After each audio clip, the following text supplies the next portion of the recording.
Hello et bienvenue sur cette nouvelle vidéo carnet de lecture avec ma tête déterrée covidée. Je suis dans ma voiture, je ne suis pas au contact des gens, je vous le dis tout de suite. J'attends que mon fils fasse les courses pour le réceptionner dans la voiture. Donc j'ai le Covid depuis lundi, il s'est avéré lundi mais depuis dimanche certainement. Et puis je suis HS en fait, je suis HS, j'ai eu pas mal de température, j'étais pas bien. Et j'ai mal à la gorge, je suis enrhumée, rien de catastrophique, mais franchement je baisse de régime assez importante, ça se voit à mon visage. En même temps je suis pas maquillée, j'ai pas fait d'effort. Voilà, je voulais commencer un nouveau vlog lecture lundi, mais bon j'étais vraiment pas en forme, j'ai même pas fait, j'ai fait ma conclusion de mon feuilleton du week-end hier parce que genre j'étais vraiment trop HS lundi. Bref, sur ce, avec ces petites news, je pense que ça va aller en s'améliorant, hein, tant que ça ne s'infecte pas, tout va bien. J'ai abandonné Hystérique, j'en parlerai, je sais pas si j'en ai parlé, je sais plus. J'ai abandonné Hystérique de Adriansson. Sophie Adriansson. Ouais. Je l'ai abandonné parce que vraiment j'étais claquée, que j'arrivais pas à trouver les personnages agréables, à me retrouver dans aucun des personnages de ces trois sœurs. Et surtout, je savais pas qui, enfin, si j'arrivais à voir qui était qui, mais je trouvais que c'était, ouais, la construction était bizarre. Ça m'a pas trop plu en fait de passer de l'une à l'autre comme ça. Et voilà, donc surtout le sentiment par rapport à la maternité, aucun ne me parlait vraiment. Voilà, j'ai abandonné et je crois que c'est le Covid aussi. Ça veut pas dire que je le reprendrai pas un jour, je pense. Ce que je vais faire, je pense, c'est que je vais le prêter à ma maman pour qu'elle le lise. Et si ça lui plaît, je le relirai. Parce que je pense que ça peut lui plaire. C'est un sujet qui doit parler à toutes les femmes, hein. Et ben, moi, ça n'a pas marché. Un peu ennuyée au bout de 120 pages. Je me suis dit, c'est ça, j'essaie de passer les 100 pages. Si j'accroche pas, ça sert à rien, quoi.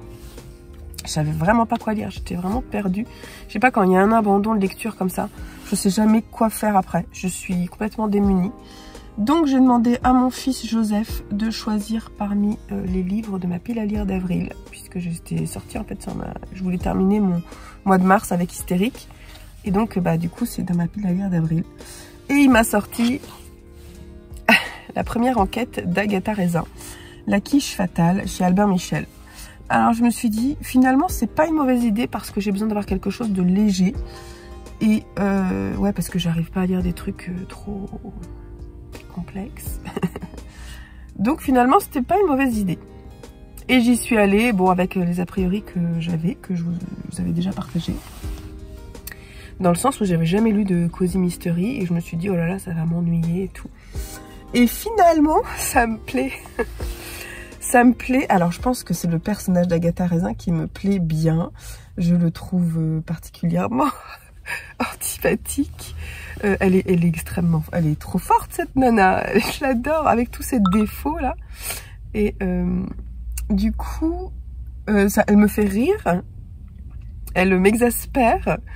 Et l'enquête est loin d'être passionnante. Enfin, il n'est pas vraiment pour le moment d'enquête. C'est plus des questionnements. Mais comme elle a tendance à mettre son nez partout, en fait, ça devient une enquête. Et c'est plutôt rigolo la façon dont c'est fait sans être vraiment fait, quoi, en fait. C'est ce personnage, en fait, donc c'est Agatha Raisin qui est une parfaite londonienne qui est en fin de carrière, après avoir fait, je pense, de la communication, hein, c'est ça ? Et la première scène s'ouvre justement sur son départ à la retraite. Et donc elle part dans un petit bled paumé. Elle se dit que franchement ça va être trop cool, qu'elle l'a bien mérité et tout. Et arrivée sur place, elle s'ennuie grave. Elle se demande ce qui va se passer. Et surtout, ce personnage qui est quand même hors du commun, elle va essayer de s'imposer. Elle veut s'imposer parce qu'en fait c'est une grande gueule. Et elle veut s'imposer dans ce bled paumé. Et la façon dont elle va le faire ne va pas passer inaperçue puisque elle va participer à un concours, vous savez, de la meilleure quiche. Donc avec toutes ces dames de la cinquantaine, soixantaine qui cuisinent les bonnes quiches. Et voilà, ensuite il y a un concours. Et elle va tricher, elle va aller acheter dans une des boutiques londoniennes qu'elle adore, une quiche, la quiche parfaite, vous voyez, qu'elle va emmener comme ça en loose day, elle va la déposer la veille avec toutes les autres quiches. J'adore en plus parce que le terme de quiche, en français, il y a une autre en plus, un autre sens qui me fait rire, qui n'est pas voulu, hein, mais ça me fait rire en plus. Elle va déposer ça avec les autres quiches du village. Et finalement, elle va pas gagner le concours, ce qu'elle trouve pas normal. Et apparemment, c'est toujours la même personne qui gagne le concours. Bref, elle est très vexée. Elle rentre chez elle. Bon, alors il y a d'autres histoires avec ses voisines. Et il y a des histoires où, enfin, vraiment, elle met les pieds dans le plat tout le temps. Et du coup, elle ramène même pas sa quiche chez elle. C'est un des jurys les plus importants du concours qui ramène la quiche. Et du coup, qui la mange le soir. Et le lendemain matin, il est retrouvé mort. Voilà, donc au début, elle va se dire, oh là là, on va m'accuser, alors que moi, en plus, j'ai triché. Elle va devoir avouer qu'elle a triché. Et du coup, elle va se poser des questions. Voilà, c'est un peu ça le pitch. Mais en fait, concrètement, ça, c'est le pitch. Mais c'est tous les petits trucs autour qui font que c'est plaisant, quoi. C'est rigolo. Alors, c'est rigolo, c'est vraiment léger. Et franchement, l'exercice est bien réussi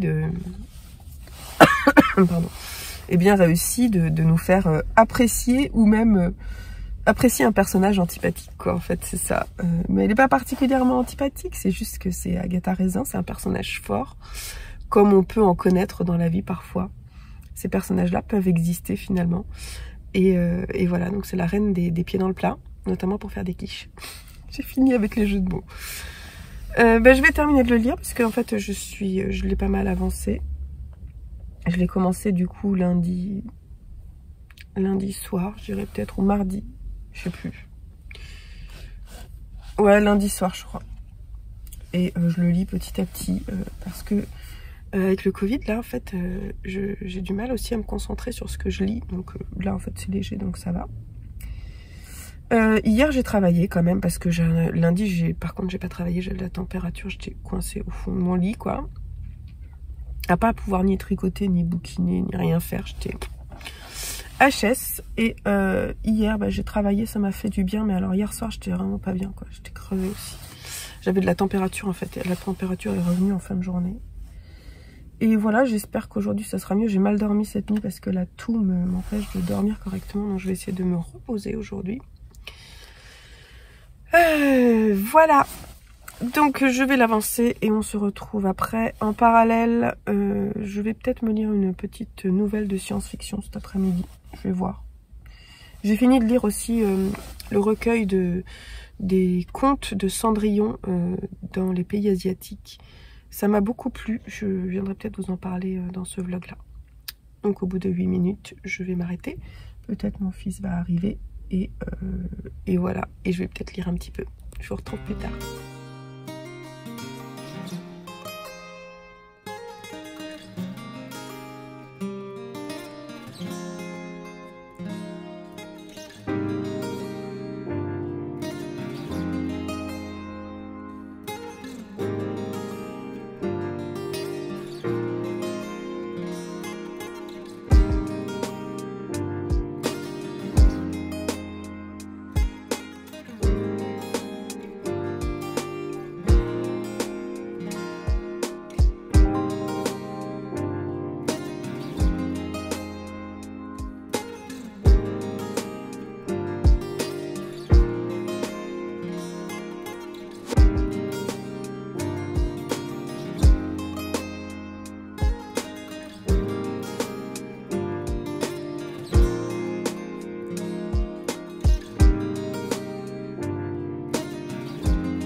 t'as pris ta couette là.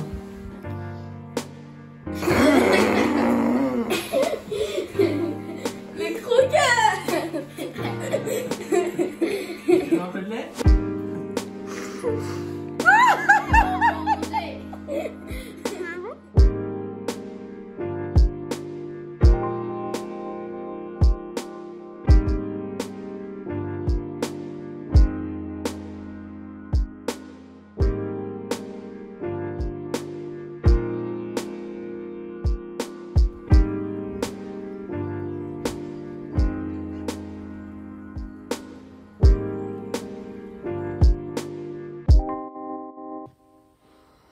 Hello du vendredi 1er avril. Il est temps de faire un point un petit peu sur mes lectures et en fait c'est un peu le bordel. Alors niveau santé, quand même petit point, ça vous intéresse peut-être pas mais ça va un peu mieux. Et donc, ça va un petit peu mieux, je suis HS encore, vraiment la fatigue je la sens dans mon corps, quoi. C'est vraiment bizarre. Mais sinon à part ça, ça va, je tousse encore un petit peu enrhumée, mais ça va un peu mieux, je sens franchement la différence.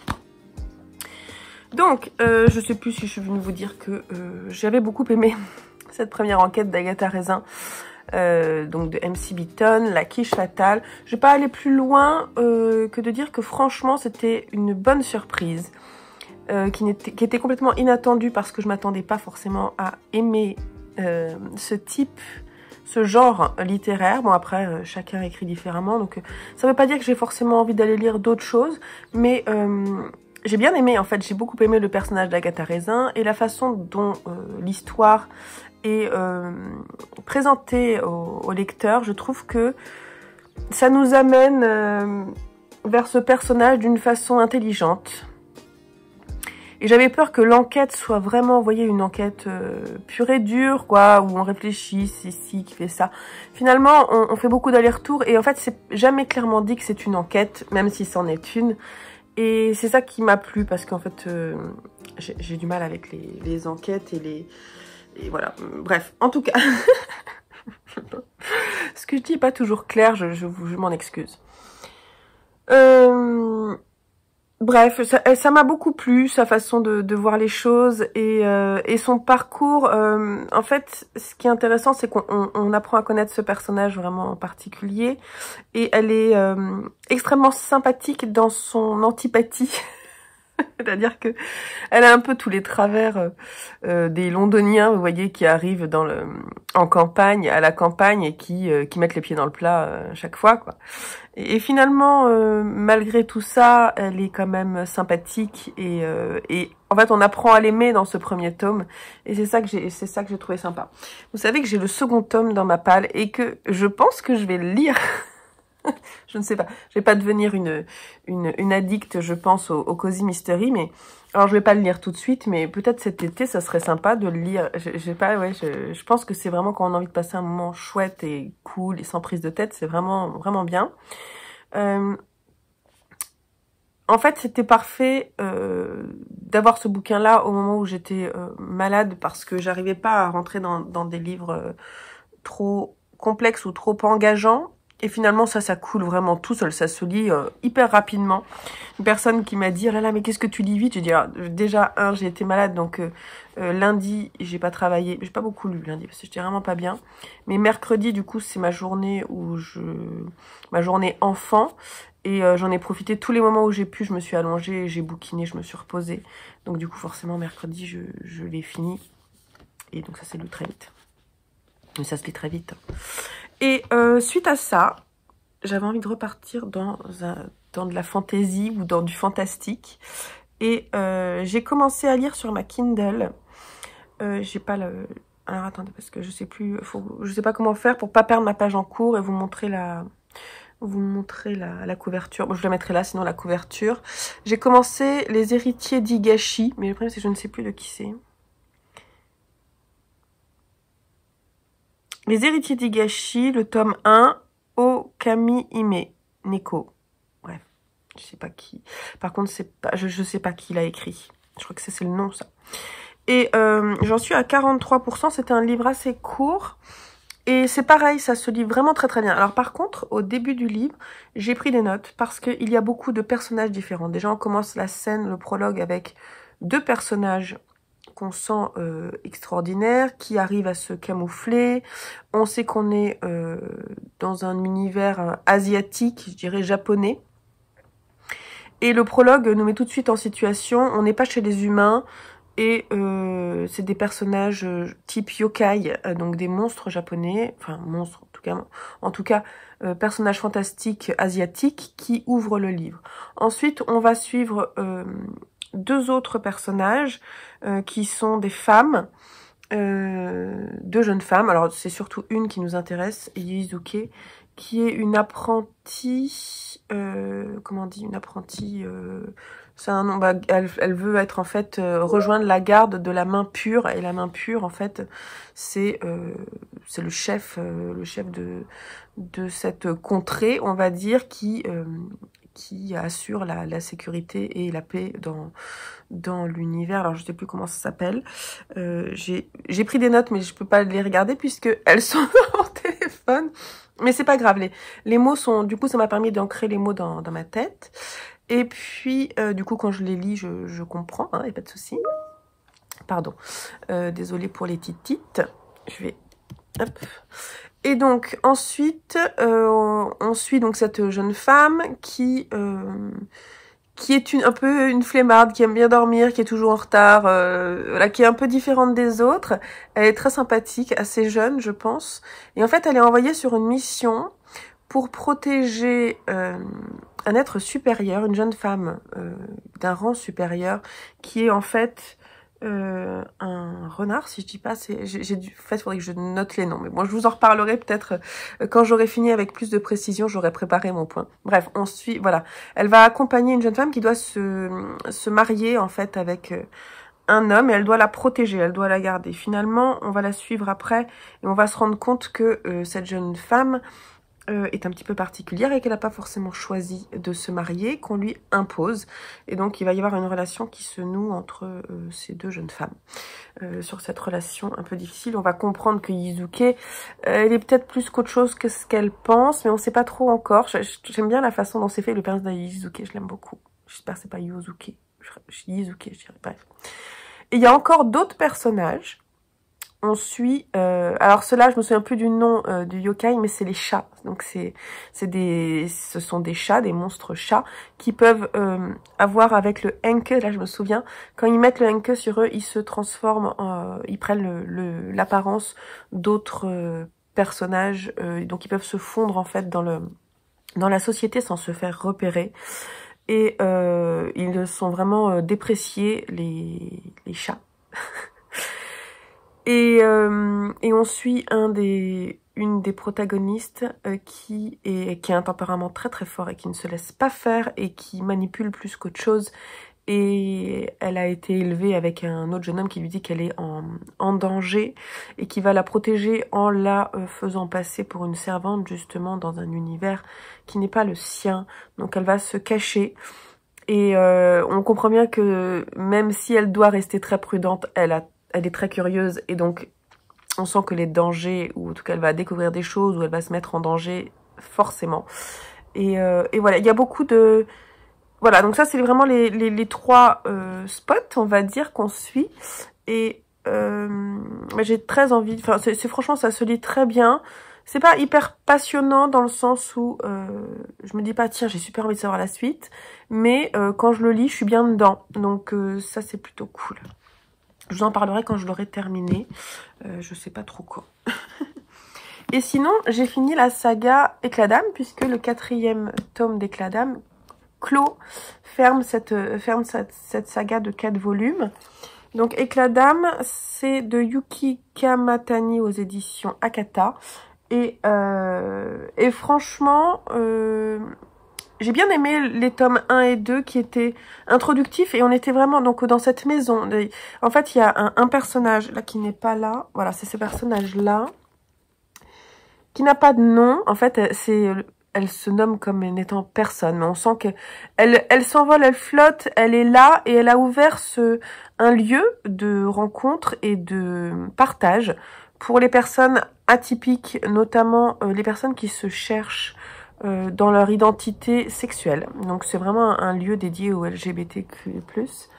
Et Et donc elle est là sans vraiment être présente, elle laisse ce lieu. On la voit de temps en temps comme ce personnage est vraiment très très intéressant. Et dans le tome 4, son partage, on apprend qui elle est et comment elle a créé ce lieu, ce salon, et pourquoi elle est là, et pourquoi est-ce qu'elle est comme ça, pourquoi est-ce qu'elle réagit comme ça. Et c'est vraiment super intéressant. Alors, le personnage principal, c'est Tasuku, hein, c'est lui. Ouais, Tasuku, c'est ce jeune homme-là, qui est très beau. Vraiment, il est très très beau, ce jeune homme. Je vais essayer de vous le montrer, parce que ses traits de caractère, je le trouve tellement mignon. Moi, je dis qu'il est beau, mais en fait, il est vraiment mignon, quoi. Il est tendre, et alors, donc, il est homosexuel, il a eu beaucoup de mal à se l'avouer lui-même, donc à faire son coming in, mais il l'a fait grâce à ce salon, et puis en fait, il doit faire le coming out. Bon, il est très jeune, donc il sait pas encore comment il va faire ça, c'est pas clair pour lui, et surtout, il tombe amoureux de ce jeune homme qui fait du volley, donc voilà, il est très... il est dans le même lycée et il est très en admiration devant lui, il tombe amoureux de lui. Et ce jeune homme, en fait, il va le rencontrer dans le salon, mais parce que il va venir aider, en fait, dans le salon pour... pas dans ce salon, mais il va aider, en fait, à construire et rénover une maison dans le cadre de cette association de personnes. Et du coup, il va se rapprocher de Tasuku dans ces tomes 3 et 4. C'est très intéressant la façon dont c'est expliqué, parce que on nous montre la difficulté de s'avouer parfois à soi-même des sentiments profonds ou une identité sexuelle qui pourrait gêner les autres. Et donc il y a beaucoup de propos qui justement remettent en question tout ce qu'on peut dire sur l'homosexualité, comment ça peut être vu par la famille, tout ça. Je trouve que c'est vraiment, vraiment très intéressant. Il y a aussi... on va parler d'asexualité, on va parler d'homosexualité aussi entre femmes. On parle de l'homosexualité dans différentes générations. C'est fait avec beaucoup de réalisme, je trouve. Beaucoup de poésie aussi. Et... sans donner les clés de comment il faut faire, ça nous explique la difficulté de s'accepter soi-même et de le faire accepter aux autres et de réussir à vivre avec, de ne pas s'identifier qu'à ça, pas qu'à sa sexualité, mais de s'identifier en tant que personne. La sexualité ne définit pas totalement qui on est, même si ça en est une partie. Et j'ai trouvé que, mais vraiment, c'est vraiment très intelligent et je vous conseille de le lire. Moi, je l'ai fait lire à mon fils Simon qui a 13 ans, bientôt 14. Et là, je vais lui faire lire les 2 derniers parce que je trouve que c'est une bonne façon d'aborder pour les jeunes l'acceptation des autres, de toutes les facettes, pas que sexuelles, l'acceptation des autres. Le fait d'aller vers l'autre aussi quand on sent qu'il y a quelque chose qui va pas, quand il y a un mal-être qui peut vraiment être présent vis-à-vis justement de ces différences. Je trouve que c'est vraiment très intelligent. Bref, j'ai beaucoup aimé, notamment le 4e tome. C'est vraiment un coup de cœur. Je mettrai vraiment une bonne note sur Livre Addict et sur Babelio. Voilà, donc je vous les conseille. Voilà où j'en suis de mes lectures pour le moment. Je ferai un point, je pense, ce week-end sur ce que j'ai lu ici et ce que j'ai lu. Peut-être que je lirai 1 ou 2 BD ce week-end. Et puis je reviendrai clore ce vlog. Et je vous laisse là. Ce week-end, ce qu'il est prévu, c'est du repos. Et c'est cool parce que je vais pouvoir bouquiner. Yes. Je vous fais des bisous. Je vous dis à plus tard. Ok, je vous partage ma première impression du livre La vraie vie d'Adeline Dieudonné, puisque on est samedi, il est 13h30, quelque chose comme ça. C'est l'heure du café. Et je vais lire ce livre aux éditions L'Iconoclaste. Et j'ai déjà lu l'Incipit ce matin. D'ailleurs, si ça vous intéresse, j'ai décidé de partager les incipits des livres que je m'apprête à lire le jour où je les ouvre. Et vous avez ça en story permanente sur mon compte PAL EV3 Lecture. Donc je vous mettrai le lien en dessous. C'est pas le même compte que mon compte lecture, c'est un compte en fait qui me permet de recenser ce que j'ai dans ma pile à lire, comme ça j'ai pas besoin de compter. J'enlève les posts en fait une fois que le livre est en cours de lecture. Donc c'est ce qui me permet de savoir que j'en ai 184 dans ma pile à lire à ce jour. Alors allons-y, vous allez voir que les premières phrases sont assez impressionnantes. À la maison, il y avait 4 chambres, la mienne, celle de mon petit frère Gilles, celle de mes parents et celle des cadavres. Voilà, je pense que ce livre s'annonce plutôt bien.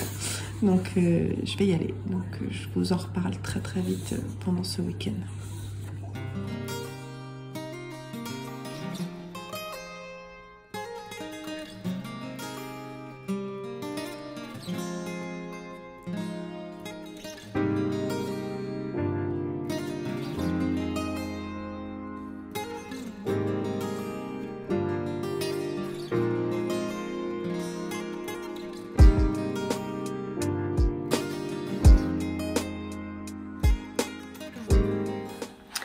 Hello, alors on est lundi matin.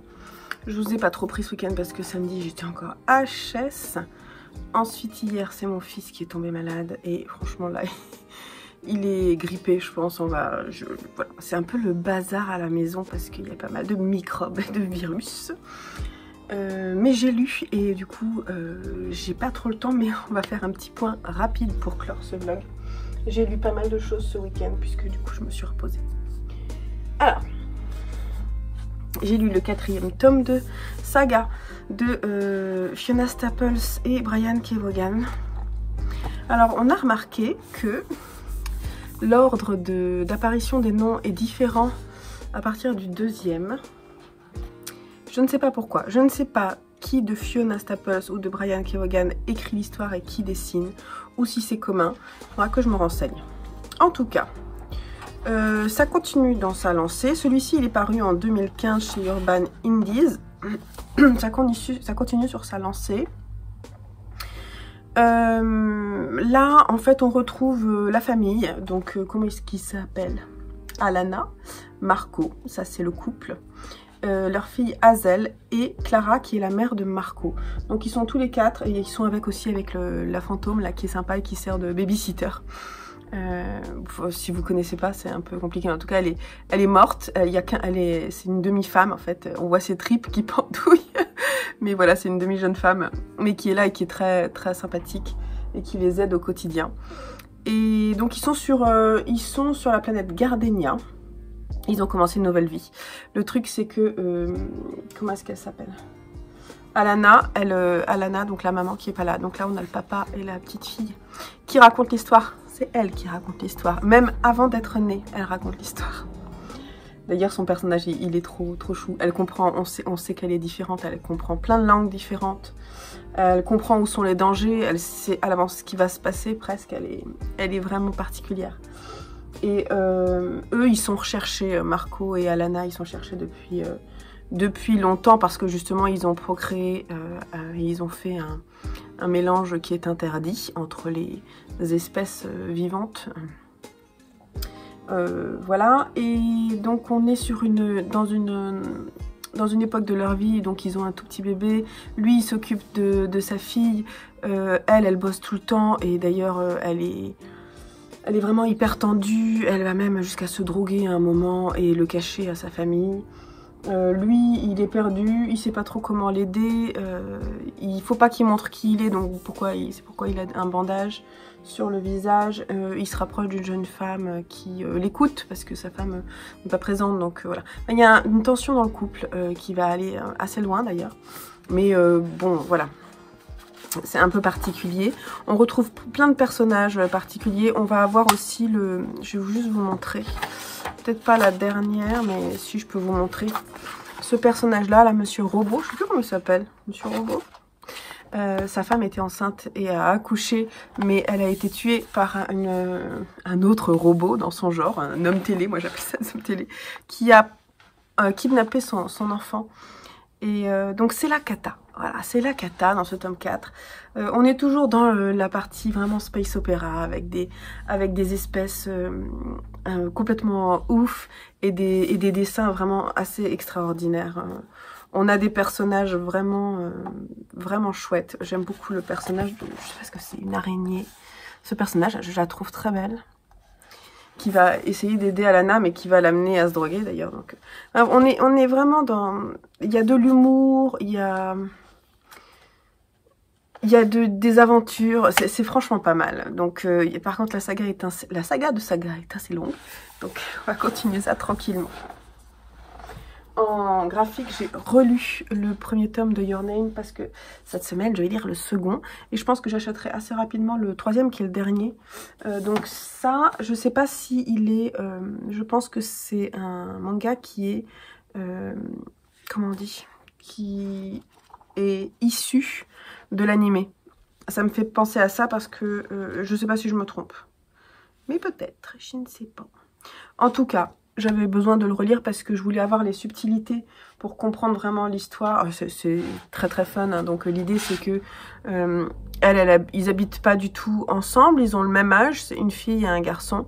Et ils ont chacun des vies très très différentes. Lui vit à Tokyo, elle vit dans une province avec beaucoup de traditions. Et elle rêve que d'une seule chose, c'est de s'enfuir. Et il y a une comète qui va pas tarder à passer au-dessus d'eux. Et en fait, il y a une sorte de magie du moment qui fait que elle va espérer très très fort pouvoir prendre la place d'un jeune homme à Tokyo. Et elle va s'endormir, elle va se réveiller dans le corps de ce jeune homme. Et inversement, lui va se réveiller dans le corps de ces jeunes filles. Mais juste pour une journée. Quand ils se rendorment, ils retrouvent leur corps initial. Et... ça va se reproduire plusieurs fois, donc ils vont essayer de se laisser des petits messages dans leur changement. Et du coup, ils se rapprochent en fait. C'est assez rigolo, on sent qu'il y a quelque chose qui va naître entre eux, qui est assez mignon. Je trouve que c'est intéressant parce que justement, on aborde la tradition, on aborde la modernité, on aborde la découverte de son corps quand on est adolescent. Je l'aime bien, ce manga, je le trouve chouette. Voilà tout ce que je voulais dire, donc j'ai envie de savoir la suite, je vous dirai ce que j'en ai pensé, mais j'avais envie de le relire. Sinon, côté lecture, j'ai fini Les Héritiers d'Higashi. Alors c'est une saga, je crois qu'il y a 3 tomes, donc ce que je vous expliquais, c'est qu'on est vraiment dans un univers asiatique. Alors c'est Claude Godefroy, c'est une jeune femme qui s'appelle Godefroy,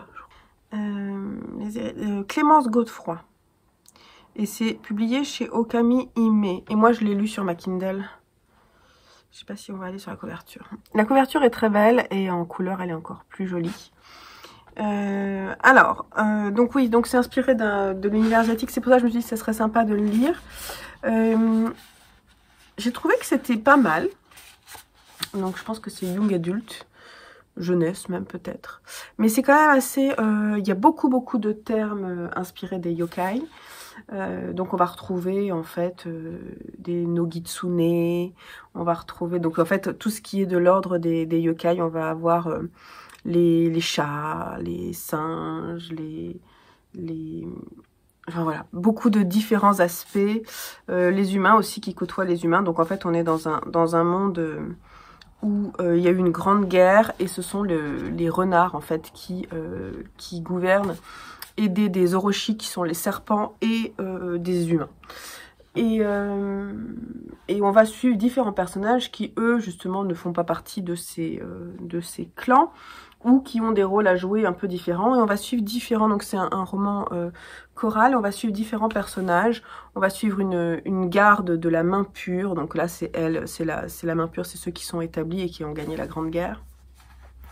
Qui va se prendre d'affection pour un personnage, une femme qui a été prise en otage et qui doit être mariée contre sa volonté et qui va l'aider. Elle a des pouvoirs un peu particuliers. Son personnage est assez intéressant. On ne sait pas trop ce qu'elle a, mais à un moment, elle va se mettre une sorte d'armure et l'armure va s'intégrer complètement dans sa peau et elle a des facultés qu'elle ignorait et elle sait pas trop quoi en faire. Donc c'est assez introductif comme premier tome. On va suivre à côté de ça un des chats. Je sais pas comment je me souviens plus comment elle s'appelle. J'ai du mal avec, je crois que c'est Yuki, je sais plus. J'ai du mal avec les noms. J'ai pris des notes pour si je veux lire la suite pouvoir les retrouver. Et elle, c'est un peu une battante et en fait, elle se retrouve à devoir se protéger des autres parce qu'elle est traquée. Et elle se fait passer pour quelqu'un, pour un humain, tout simplement. Et finalement, elle va se retrouver à côtoyer des personnages assez importants dans la société des Odai, je ne sais plus, je ne sais pas comment ça se prononce. Et voilà, alors j'ai trouvé que c'était franchement pas mal, mais je trouvais que ça partait un peu dans tous les sens quand même, quand on y pense. Si j'ai du mal à l'expliquer, c'est pas évident de parler d'un monde de fantasy, en plus quand il y a des termes comme ça et que je les ai pas sous les yeux, c'est vraiment pas évident, je trouve. Mais sachez juste qu'on est dans un univers où il y a beaucoup de yokai et qu'il y en a certains, on va suivre quelques personnages qui sont emblématiques, qui sont assez jeunes, qui ont des rôles à jouer et apparemment il va y avoir peut-être une nouvelle guerre, ou il va y avoir des choses, mais en tout cas ce premier tome est très introductif. Je sais pas trop si je vais lire la suite. Pour le moment j'avoue je suis pas trop tentée parce que j'ai bien aimé hein, les personnages, mais je trouvais que c'était peut-être un petit peu compliqué pour pas grand chose, vous voyez, enfin je sais pas comment expliquer, je sais pas. Bon bref, j'ai bien aimé, on verra, peut-être que je prendrai la suite sur Kindle et que je lirai la suite, peut-être que le second tome est très bien.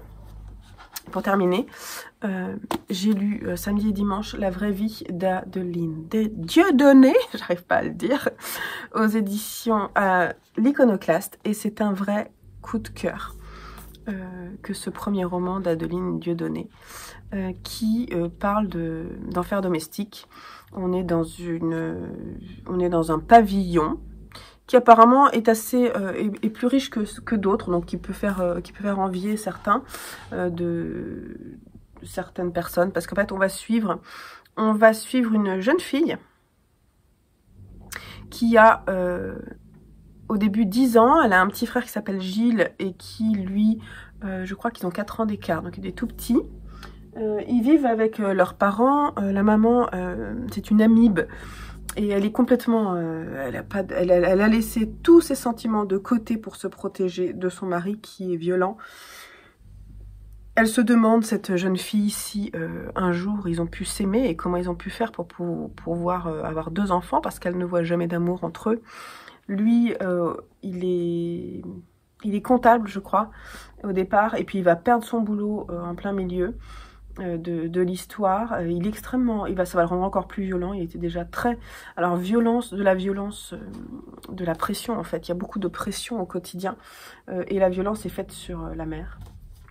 Et petit à petit, on va voir notre personnage évoluer dans le temps. Elle va vivre des choses assez atroces.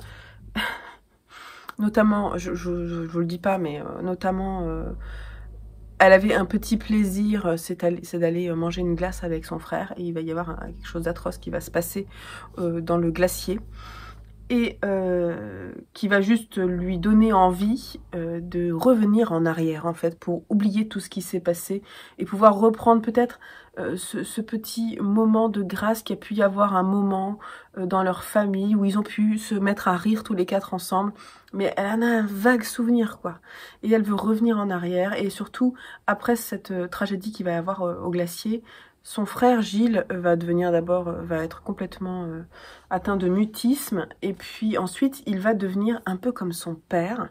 Alors ce que je vous lisais l'Inkipit, on parle de la chambre des cadavres, et en fait c'est parce que il est chasseur, c'est une des passions du papa, et il va empailler en fait tous les animaux qu'il va tuer, et notamment à un moment il y a une hyène, et cette hyène est le symbole de la peur en fait de toute la famille.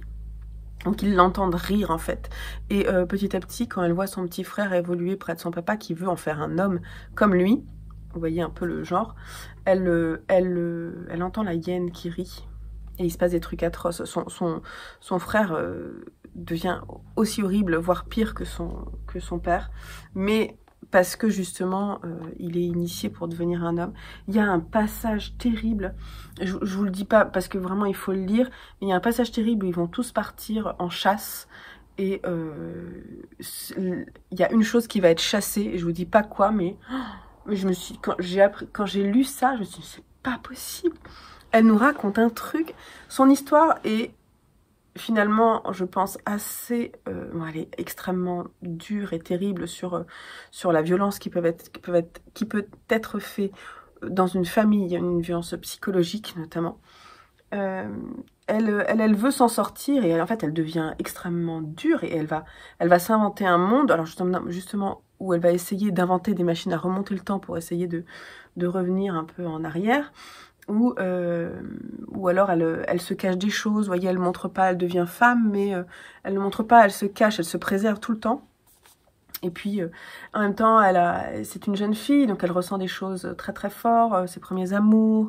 Elle est complètement subjuguée par un homme qui l'a sauvée à un moment d'une situation.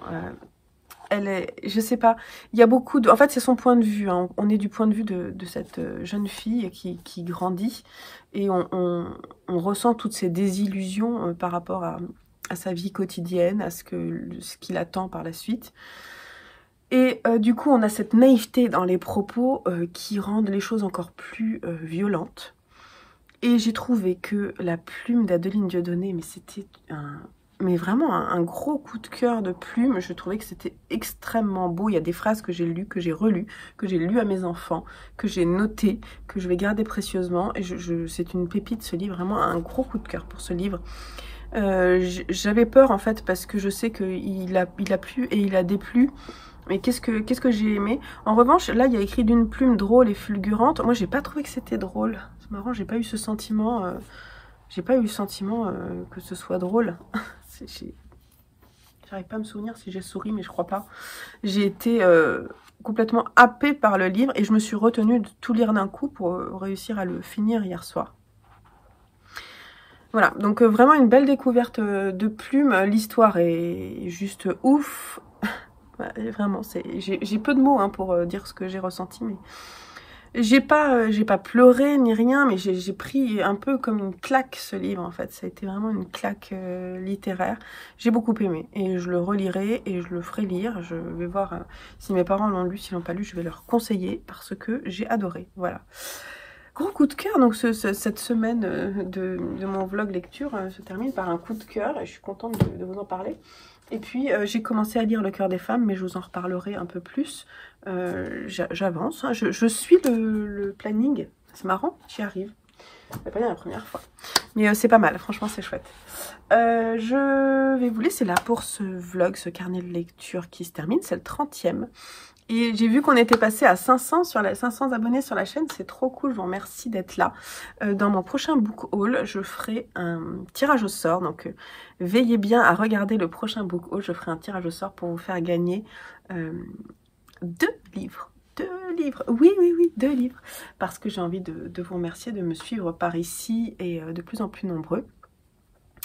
Et puis voilà, si ça vous a plu, n'hésitez pas à mettre un petit pouce en l'air pour supporter ma chaîne, à partager la vidéo et à me laisser un petit commentaire pour me dire si vous avez déjà lu un des livres dont je vous ai parlé. La vraie vie, je sais qu'il a été beaucoup lu et j'aimerais bien savoir ce que vous en avez pensé, si comme moi vous avez eu un coup de cœur ou non. Et sur ce, je vous laisse cette semaine. C'est une semaine à 1000, donc on fera un petit vlog particulier. Je vais pas avoir le temps de tourner tout de suite le début de mon vlog, mais peut-être tout à l'heure.